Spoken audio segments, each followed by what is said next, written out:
Hey guys, welcome back to another interesting video of how to guide, and in this video I am going to show you how to get details of your Zoom meeting registration. So without any further ado, let's dive right into this exciting video.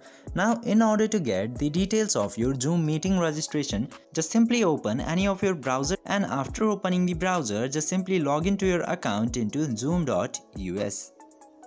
And after that, you just simply have to click into this drop down besides the meeting text, and then you will find this reports option in here.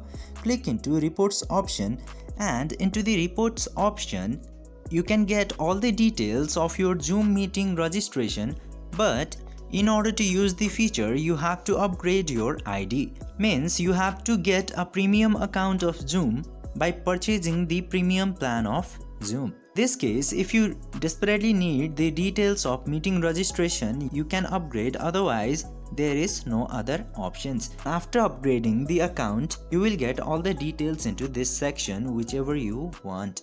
I hope this video was helpful for you. If yes, don't forget to like, share and subscribe to the channel to never miss another update. Thank you for watching the video.